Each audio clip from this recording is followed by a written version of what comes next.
नमस्कार मंडळी, मी भाग्यश्री माय महानगर मानिनीमध्ये पुन्हा एकदा तुमचं स्वागत करते. आज मी आले मुंबईमध्ये नाही तर नवी मुंबईच्या नेरूळमध्ये. नेरूळमध्ये आल्यानंतर माझ्यासोबत आता आहेत कीर्तिताई. कीर्तिताई आज असा मेकअप करणार आहेत जो आपल्याला गौरी गणपतीसाठी विशेष असतो. म्हणजे मंगळागौर असू देत किंवा गौरी आणायला जायला असू देत, सहावारीपासून नऊवारी कशी बनवायची, त्याच पद्धतीने साजेसा मेकअप कसा करायचा याचाच व्हिडिओ आज आम्ही बघणार आहोत. तर वेळ घालवायला नकोत मंडळी, लवकरच आपण सुरू करूयात. नमस्कार कीर्तिताई, स्वागत आहे तुमचं माय महानगर मानिनीमध्ये. नमस्कार. चला तर मंडळी, मी तर उत्सुक आहे मेकअपसाठी, पण आपण तुम्हाला आता संपूर्ण मेकअप दाखवत नसलो तरी मेकअप कसा झालाय हे तुम्ही कळवायचं आहे, कारण आपण ओझरता मेकअप दाखवतो. याची पूर्ण व्हिडिओ दुसरी असेल, त्याची लिंक सुद्धा आम्ही तुम्हाला देऊ. तर आता पहिल्यांदा काय करावं लागतं ते पाहूयात. तर पहिल्यांदा चेहरा पूर्ण क्लीन करून घ्यावा लागतो, जेणेकरून जो मेकअप आहे तो सुंदररित्या तुमच्या चेहऱ्यावर बसेल. त्याचबरोबर क्लीन करून झाल्यानंतर टोनर सुद्धा स्प्रे केला जातो, जसं की तुम्ही आता बघाल. यानंतर हा मेकअप रेडी झालाय, पण याची स्टेप्स कशा असणार आहेत, डोळ्याचा मेकअप म्हणा किंवा पहिल्यांदा काय लावायचं काय नाही, याचा अजून एक व्हिडिओ येईल, तो आम्ही लवकरच अपलोड करू. पण आता मेकअप झाल्यानंतर काजळ, त्याचबरोबर काजळानंतर गुलाबी शेडचं मिक्सअप आपल्याला इकडे दिसेल, की जेणेकरून काय होईल, ते आपण आय शॅडो लावलेले आहे त्याला ते मॅच होईल. त्यानंतर काउंटर पावडर असते, ती सुद्धा लावली जाते. काउंटर केल्यानंतर बऱ्याच गोष्टी अजून बाकी आहेत, जसं की लिपस्टिक बाकी आहे किंवा आयब्रो फिलिंग बाकी आहे, हे सुद्धा केलं जातं. हे काउंटर केल्यामुळं काय होतं किंवा ग्लिटर लावल्यामुळं तुमचा विशिष्ट चेहऱ्याचा जो भाग आहे तो उत्तमरित्या ठळक उठून दिसतो, आणि त्यामुळेच तुम्ही साडी घातलात, नऊवारी घातलात तर यामध्ये सुंदर तुमचा मेकअप खुलून दिसणार आहे.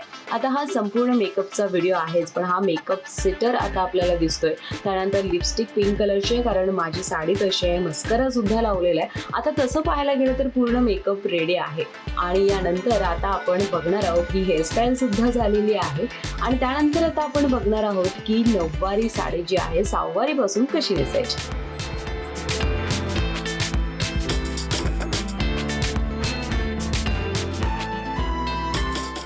तर मंडळी, ही सहावारी साडी आहे, त्याची आपण आता नऊवारी नेसणार आहोत आणि आपल्याला ताई नेसवणार आहेत. पण मला ताई विचारायचं आहे की पहिल्यांदा जर आपण ही नेसत असू तर काय केलं पाहिजे? म्हणजे आता तुम्ही जसं की आता ह्या निर्या करताय की पदर आधी लावून घेताय, काय सांगा? आधी आपण ह्याचे प्लेट्स पाडून घ्यायचे, पदर करून घ्यायचं, कारण ती आपल्याला इझी जाईल. आणि नंतर मग आपण पुढचं. आता जी पुढची प्रोसेस आहे ते तुम्ही बघा की कशा पद्धतीने प्लेट्स पाडल्या जातात किंवा कसं पिनअप केलं जातं, आणि नक्की धोती स्टाईलमध्ये नऊवारी कशी नेसली जाते, जेणेकरून काय होईल, गौरी गणपतीला तुम्हाला नऊवारी नेसता येत नसली तरी काही इश्यू नाहीये.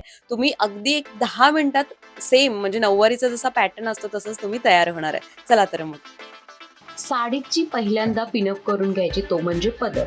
असं निर्या करून पदराला एक पिन लावून घ्यायची, जेणेकरून नंतर तुम्हाला पदर करताना कोणतीच अडचण येणार नाही, आणि अगदी काही मिनिटात तुम्ही सहावारीपासून नऊवारी साडी नेसू शकाल, जसं की आता ही पिन लावलेली आहे. त्यानंतर तुमची जी साडी आहे, साडीच्या लेंथनुसार जर तुम्ही बघितलात तर 1 मीटर जी साडी आहे ती अशी बाजूला सोडून घ्यायची, आणि त्यानंतर आपल्याला हवी तिथे इकडे गाठ मारायचे. दोन्ही साड्यांचं असे पदर घेऊन इकडे आपण गाठ मारतोय. आता समजा 1 मीटर साडी तुम्हाला पुरत नसेल तर काही अजून थोडी मीटर तुमच्या अंदाजानुसार तुम्ही साडी इथे घेऊ शकतात, आणि त्यानंतर गाठ मारायची.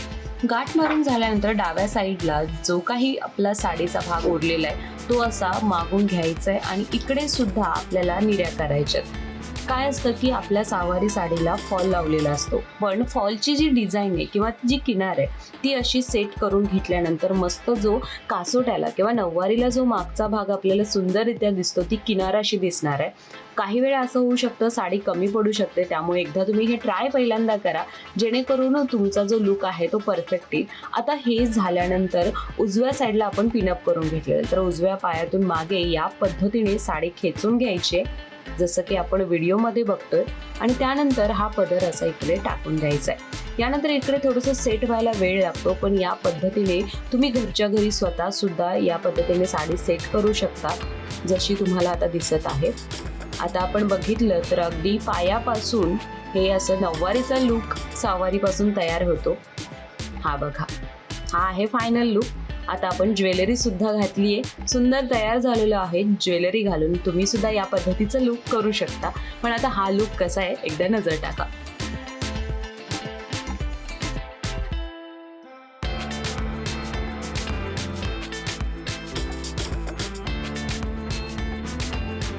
मंगळागौरीसाठी किंवा गणपती आणि गौरीसाठी, गौरी पूजनाला सुद्धा हा लुक तुम्हाला कसा वाटला नक्की कळवा. त्याचबरोबर आता तुम्हाला जर नऊवारी साडी नेसायची असेल तर सहावारीपासून नऊवारी कशी करायची या संपूर्ण व्हिडिओमधून आम्ही दाखवलेलं आहे. हा लुक कसा वाटला, त्याचबरोबर मेकअप कसा वाटला हे नक्की कॉमेंट करा. आणि अजून जर तुम्ही आमच्या चॅनेलला सबस्क्राईब केलं नसेल तर नक्की सबस्क्राईब करा.